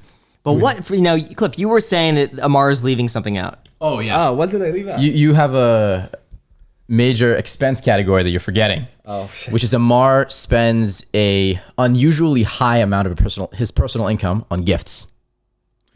Did he bring a gift today? I'm the gift today, apparently. But the Good first answer, time, yeah. one of the first time we hung out, we were answer. playing paddle tennis. So I would have been the partner that was waiting. And there was a lady who was like, "Oh my God, I love your sweatshirt, Seek Discomfort. That's so beautiful." And she didn't know who Ammar was. Yeah.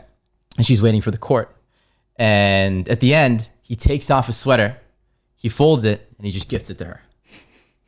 Wow. And I've seen this happen over and over and over again. And he just has this ability to figure out what would make a person really delighted, and he just will go and get it.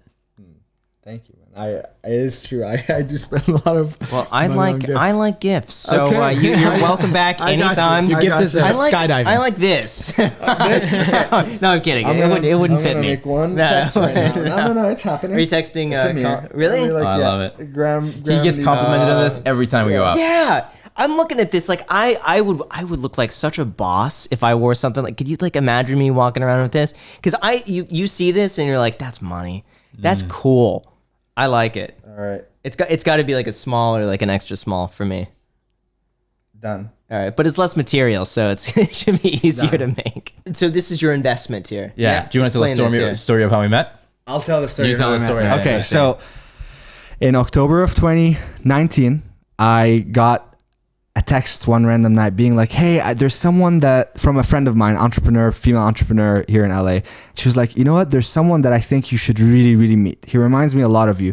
And then within 5 minutes, I got another text from another friend, also female entrepreneur, being like, "You have to meet this guy."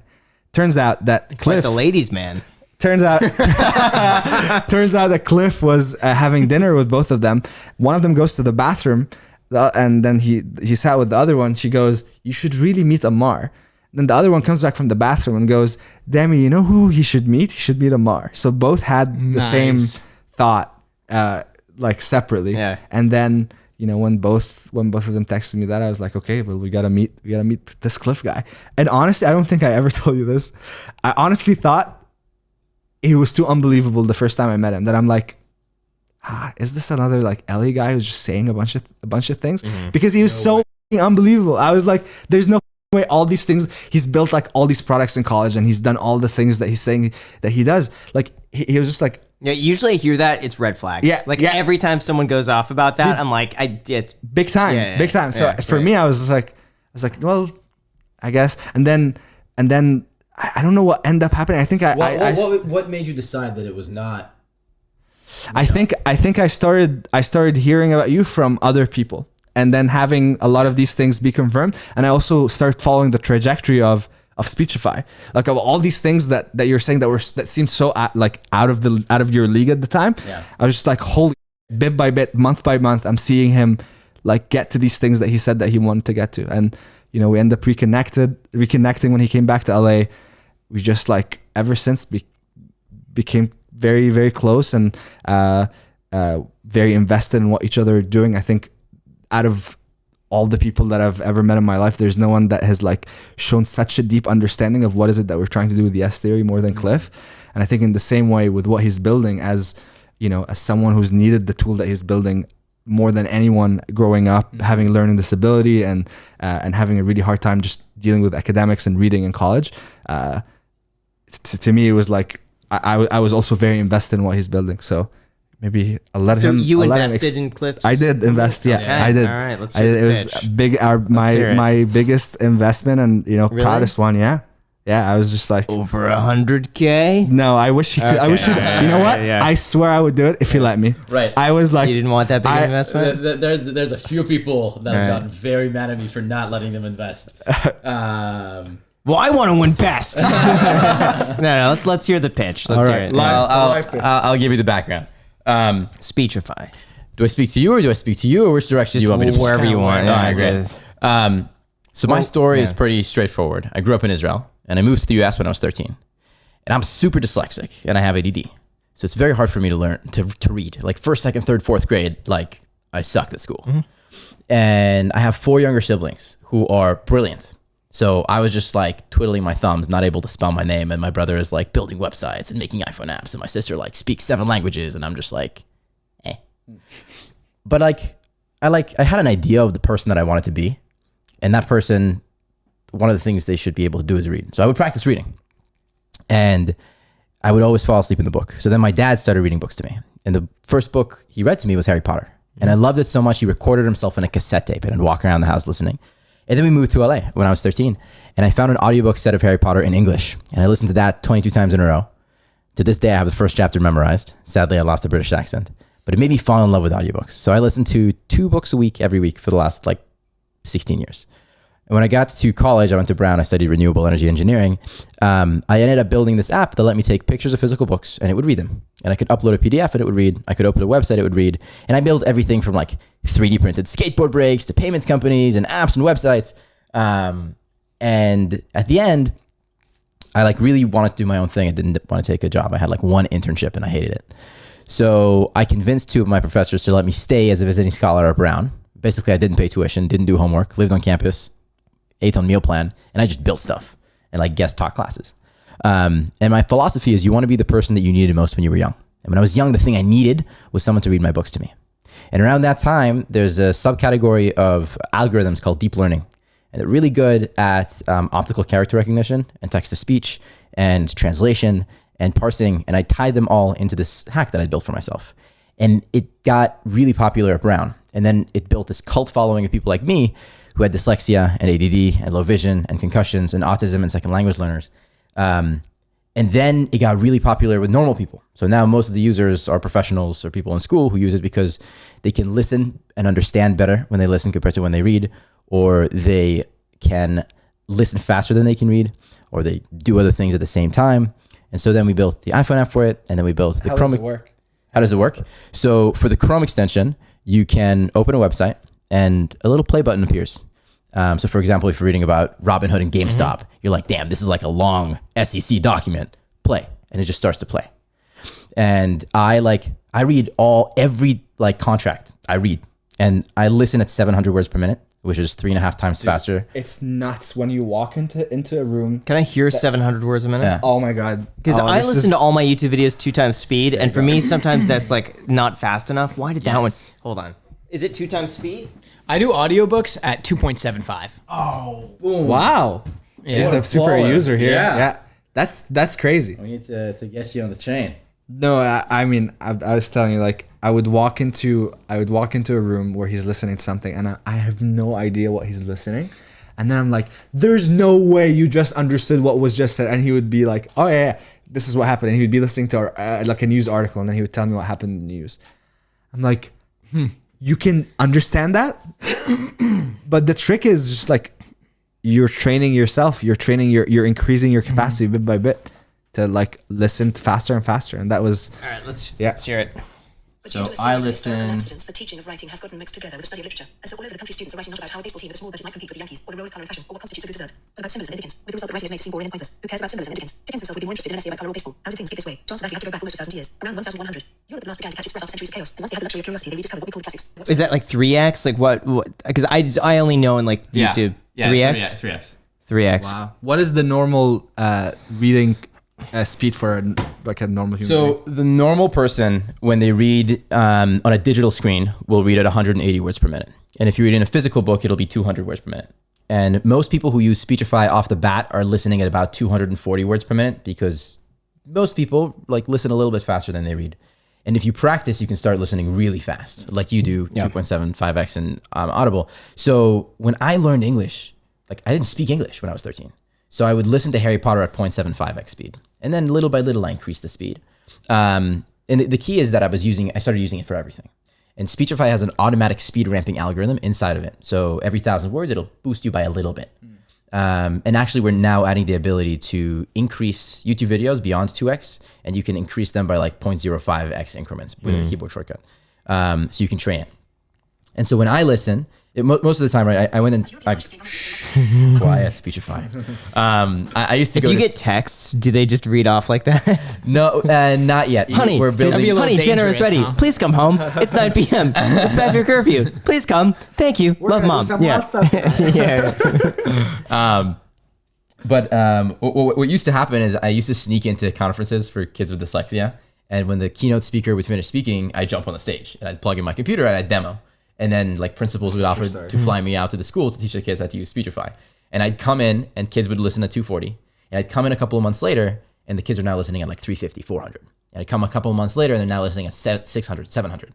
And the principals would go, this is crazy, because like this kid was getting D's and F's. And what we realized is the speed of the listening needs to match the speed at which their mind is working, and that helps them. Because if you were to be forced to watch a YouTube video at 0.5 speed, even though you like the channel, you'd leave because it's so boring. And for most people, their reading speed is not at the same pace as their brain works. Like most 19-year-olds today, they grew up on YouTube and Instagram and TikTok, and they move really fast in their brain, but the information intake is too slow. And so I'll listen at 700, which is 3.5 times faster. And I'm number, like, there's a leaderboard. I'm number like 2,500 in the list. Like a lot of people listen way faster than I do. How do you prove that? Do you actually understand? How do you? I could just listen at 4 times speed and then call myself We like listened top to a thing 10. a second ago, yeah? Yeah. It was talking about the literature in England and how even the writer of Moby Dick would not be interested to read some of that material. Yeah, but you memorize. I'm sure you've listened Pick to that any before. article you want, Graham. I've literally Yeah, tried this yeah, on my- yeah. like I've tested that Okay. every time. And I mean, right? You listen to 2.7? Yeah, I couldn't understand that. No, but you listen to audiobooks Oh, yeah, at yeah. 2.7x Yeah. speed. Most people, when you give them those audiobooks, won't be able to listen to them. And you practiced over time, right? Yeah, So what did you listen when you started listening to Audible? probably 2x. 2x. And you built up to 2.7 Yeah. over time. And you watched YouTube videos off Everything that 2x, yeah. by default. Yep. So here's the crazy part. My dad used to hate it when I would listen fast. Ammar hates it used to hate it when I listen fast too. He couldn't stand it if I would watch a video at 2x speed. And now he watches all his videos at 2x speed.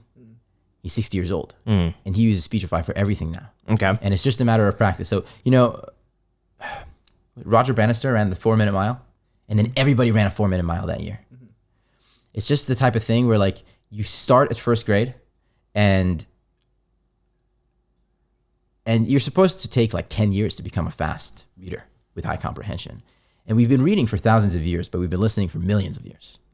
But to answer your previous question, the way that it works is on Chrome, you just click play and it starts to read to you, no matter what it is. On iOS, you take a picture of a book, or you send an article from Chrome, or you upload a PDF and it reads. Now, my thinking is on websites, sometimes there's so much just noise that's on there. You don't want to read necessarily like Ads who the and article stuff. is buying. You got ads. Yeah. How does it differentiate the actual content? Great question. yeah. Smart question. So when I first built it, right, it was optimized for PDFs and for books, where I could take a picture with my phone and it would read the book. And I tried 7 iterations of the Chrome extension before I succeeded in building a parser that was good enough to automatically skip over most of the ads. And so if you click play, it'll just, it knows just from training and from like, we just like went to all the most popular websites and adjusted it and wrote macros for it to skip the stuff that's irrelevant. And then you can also like pick the section that you want highlighted and play. And so for example, 30% of the uses in Chrome are inside of Google Docs and Gmail. And we just build like a play button into Gmail. If you click play, it plays. And one of the cool things is we were talking about like how I met Ammar. All of our team are people who I met, either they found like stuff that I wrote on Medium or wherever, or people introduced us. So we're like 25 people. And they're all folks who ended up using it in the same way. From all over the world who work on it with us. And they just like keep coming up with ideas of how to make the product better. How do you come up with the voices? How do you keep improving those to make it sound realistic? So today I had a meeting with Morgan Friedman's agent to try and get Morgan's voice. on How the much app. does Zach? Didn't he do? He A did lot. He did a GPS a long time ago. I don't think it was Waze. He did one of the old ones back in like this must have been 2006 or 7. Back when GPSs first started being like, I used a Garmin. Remember those, the Garmin GPSs? There was like a Morgan Freeman. How much is that? Like, it's got to be like $10 million, 20. No, not 10 million. No? No, it's expensive, but it's not that expensive. Really? He's actually, you know, he has already other celebrities on like as celebrity voices as a part of Speechify. Trevor Noah. Do they just read the entire dictionary? So here's what we do. Yeah, I've seen how they do this. It's so interesting. You explain it. I was actually at Gwyneth Paltrow's house last week, and I just recorded her reading a bunch of stuff for the app so we can make her voice. It used to be the text-to-speech was made with the thing called concatenative text-to-speech. They'd copy and paste speech utterances together, and I am a computer, like I talk to you. Then deep learning came around. I don't know if you saw like the computer that beat the best world player in Go, etc. And so it builds the sound wave from the ground up. And so then you have like this corpus, this engine that's really, really good at reading, but it's like kind of unisex engine. And then let's say you want Trevor Noah's voice. So you pepper in the South African accent. And all I need is like a couple of hours of audio. At this point, we've gotten it down to I need 40 minutes. And boom, it sounds like the native speaker. David Attenborough. You guys know. Like, Yeah. it's He's, his he's voice a- is he's the narrator. of Discovery. Planet Earth. Or, Yeah. yeah. Okay. Oh, yeah. Yeah, Yes. it sounds great. This is the Exactly. thing. Yeah. His- Okay. and it's crazy when you actually listen to it because I think his intonations lend themselves to work well in like a computer generated voice. Yeah. It's so good. Like it actually feels like David Attenborough is reading you a book. I want Gilbert Gottfried. That's who I Ooh. want. All right. You know what's- I logged the request. What's really got the dictionary. what's really cool is Yeah. is that in Speechify you can at some point you'll be able to just record if your mom's voice is one that you like is really soothing to you. Then you can. That's crazy. I would love that. so that's I would love that. Just a voice of a loved one. Yeah. Imagine that as a Christmas gift. Like you just talk for 40 minutes and then whatever you want is in that person's voice. So 2 things that we're doing That right would now live on forever. is we're going to release probably later this year. You'll be able to upload anyone's voice. And if I sent Ammar a text message and he clicks play, it'll play in my voice. Or my mom texts me, it'll text in Now her we're voice. talking Yeah, about for sound. I know, deep it's fakes Black and stuff Mirror, like yeah. that, right? Yeah. And so every contact in your address book has a Speechify voice associated with it. But the other cool thing is exactly what you're saying, memorialized voices. So if you have loved ones that are going to pass, you better make sure that you upload their voice to Speechify because they might pass, but their voice can stay forever. I think everyone would do it just based on that. Yeah. Like everybody, like you hit the age of, I don't know, 70 and Yeah. you You have just to. automatically will do this. How do you prevent copycats? Because it sounds like once you get the template and the framework, anybody would be able to go and just kind of make something similar. So okay, This is a question I'm going to bounce back to you. The trick with building companies that are like fast growth startups is it's all about the company, the team. And so we build at such a fast rate that it's very, very difficult to keep up. So that's number one. That's the most important part. And then the second, I want to ask Ammar why he decided to invest in Speechify and why really all Yes Theory has ended up investing with us, because I'm sure that's the reason. Yeah. The second reason is the UX is really good. It's just like very, very easy to use. And you end up with a data moat because once you upload, right, all the articles, have you ever used Pocket? No. So the problem with Pocket is a lot of people love using Pocket, but you never actually read the material. With Speechify, let's say you have 25 tabs open. It goes, 18 of your tabs are long form content. Would you like to collapse them into a folder on your iPhone? And if you go around and walk or drive, you can just click play and listen where you stop. And you're like, yeah, that'd be great. So then all the material you want to listen, it's already there. It's like this expensive switching costs. So a lot of the voice stuff is proprietary. For example, if you get the agreement with Morgan Freeman, that's it. Like there's an exclusive agreement with Morgan Freeman. You can't have his voice elsewhere. How is that? So, but doesn't he already have his voice out there, like with ringtones and yeah, like voicemails? But the exclusive is like you can't lend your voice to another text-to-speech application that reads PDF and news. So okay, yeah, so you can pretty use it. Specific. Okay. Yeah, and it's dynamically generated. So the cool part is, right, anything you want to read about finance, anything you read in your like master's in medicine, anything you're reading for your job, my emails, it dynamically generates everything. Imagine in my voice. Like people could pay like $10 just to read a book in my voice. Yeah, would do that. That's not hard to do. I would love that. We're doing a partnership with a couple of YouTubers right now, where we're making their voice. Thomas's voice is gonna be And then you can promote your Speechify link, and if someone buys Speechify from your channel, they can have your voice. But you know what's going to happen? People could easily just create like a fake web page where I say something I didn't say, and then play it back, be like hidden audio. Graham admits to something. You know, then what you do here's the trick: is you have a high frequency tone that's inside that you can't remove, so you can always prove that it wasn't you. Oh, that's good. Yeah. How many users do you have?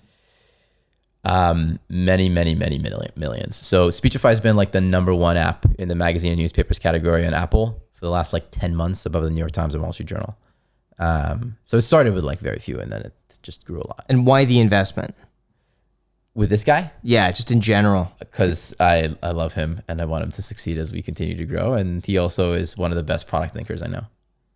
Do you know can you say like what the valuation is right now? Or I like can't say the valuation. You can't say that. Okay. Yeah. Have you gotten buyout offers? A lot, yeah. Exceeding like 50, 60?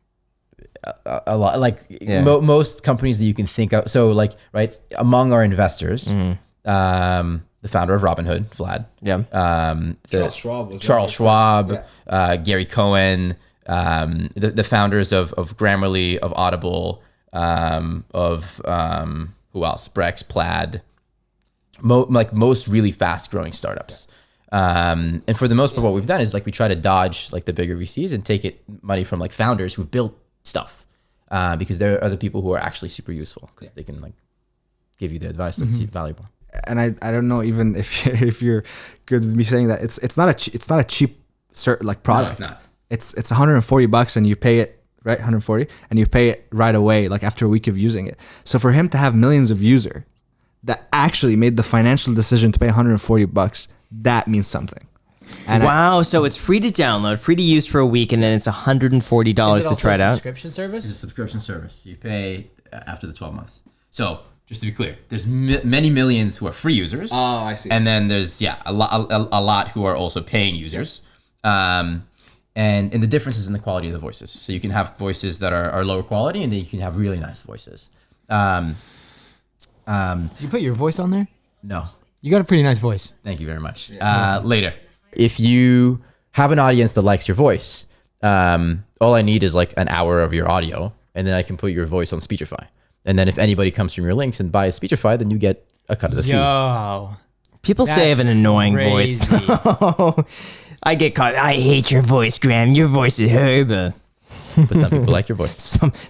A few people do. Weirdos like Psychos like my voice. So Ammar, to answer Graham's more important question, why did you end up investing in Speechify? The money.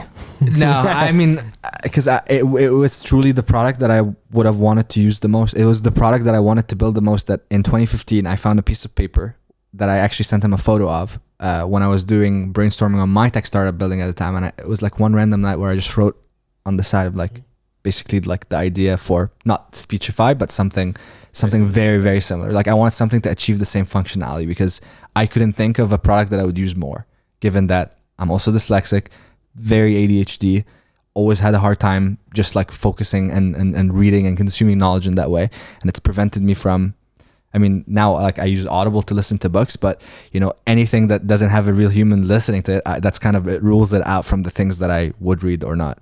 But now just being able to literally, like, if I'm given a piece of paper and I can just take a photo of it and have it be read to me, that's pretty life-changing for, someone like me. And again, for someone who also speaks English as a second language, I see how this can be like a game changer for people to like learn languages. And what opened up the whole world to me is the fact that I spoke English. It comes down to the fact that I just was able to speak English, because it's like, otherwise my knowledge is just limited to what is in Arabic, and what's in Arabic can just be a specific perspective that might not necessarily be the perspective that I want of the world. So to me, it was like more of like an emotional decision. I was like, I want to see every person using this, and I want to use my platform to be able to bring it to every person that could potentially benefit from that product. Yeah. Do you do other languages? It works in all languages. And it also does auto translation between languages. Okay. Is there a feature to help kids learn how to read? Great question. So there's a feature called automatic speed ramping that helps you improve your listening speed over time. There's a feature that we're going to release later called the language learning algorithm. And so it works in two ways. The first one is, when I learned English, I didn't speak English, but I knew what like Harry Potter was and Hogwarts and Alohomora. So I could like understand the context of Harry Potter. And so you start where the 500 most commonly used words are spoken to you dynamically in the language that you want to learn. And then as you improve, more and more of the words happen in the other language.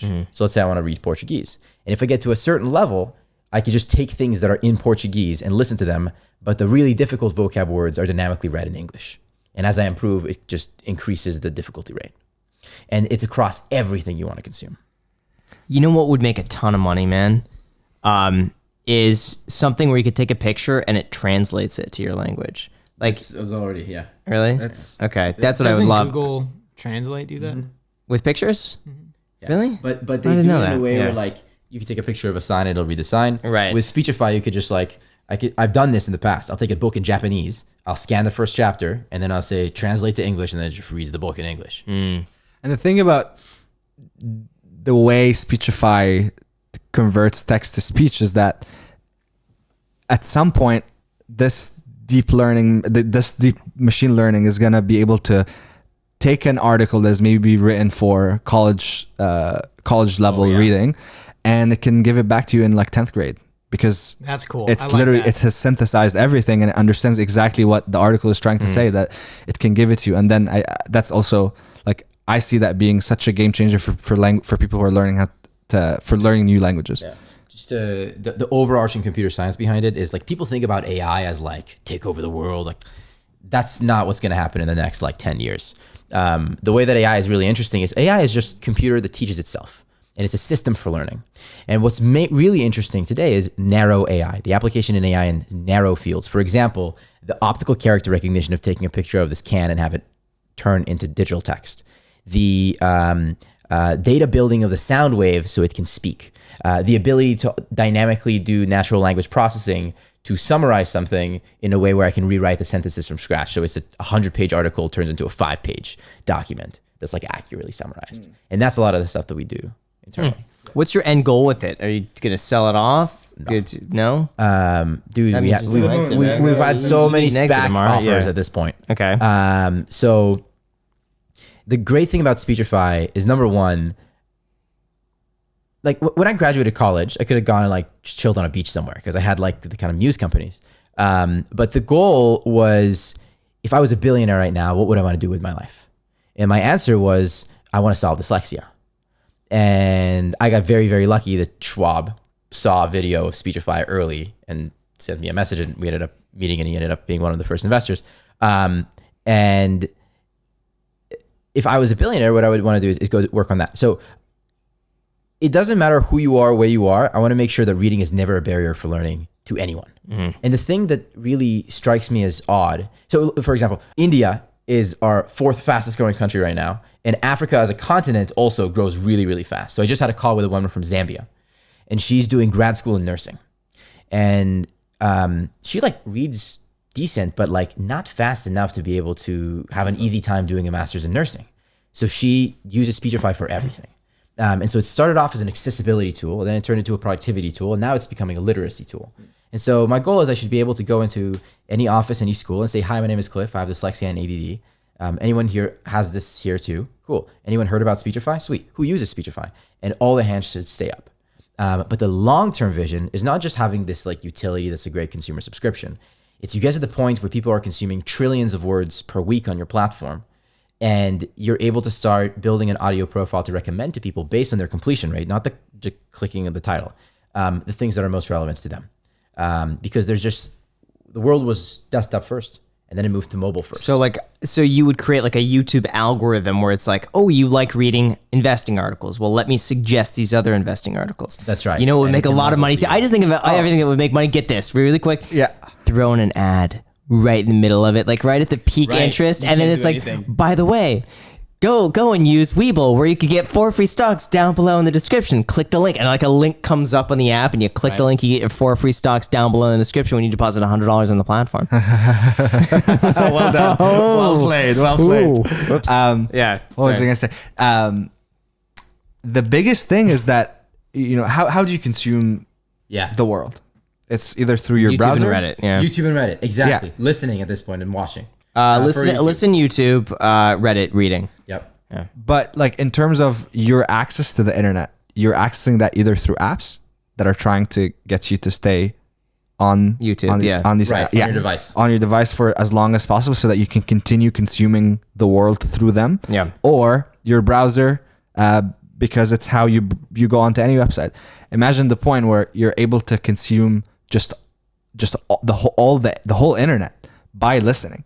And for that pipe that controls that being Speechify, all of a sudden you know exactly what people are reading, up to what point they're reading it. You know exactly who are the most prominent writers on the rise, because people are having more completion rates for their articles past anyone else.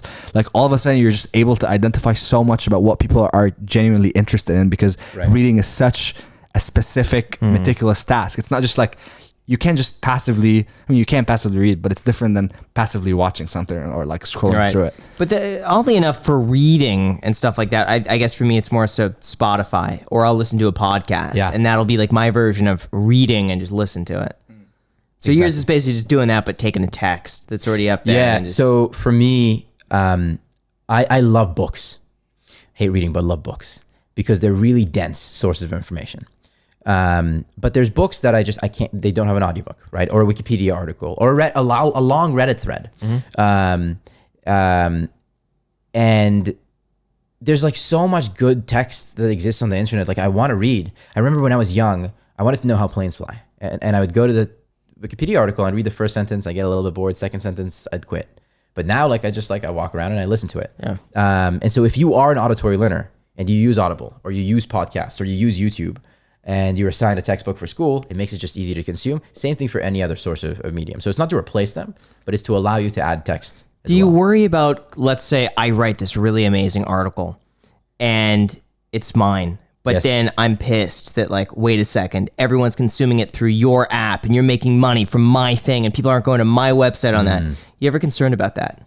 So the trick there is you do attribution for those creators, and you make sure that it links back to their article. B, if you run ads, like they get credit for it in the same way that YouTube does. How would that work? Because then wouldn't everyone have to sign up for ads? Like let's say I write a Medium article for free, throw it up there, and then you're running ads, but I don't know that you're making money on that. Yes. So right now we don't run ads on Speechify, Right. and we don't intend to for a very long time because the subscription covers everything. And there's also like mostly users use the free version. It's only the power users that subscribe, and for them, like it saves you like 5 hours per week, so it's a no-brainer. One thing that we're doing now is if you are a creator, let's say you had a blog and you wrote your blog somewhere, you can include the link to Speechify, and if someone clicks on your link and listens, then you get paid by Speechify. You wouldn't need to register in the same way that you would need to register for YouTube.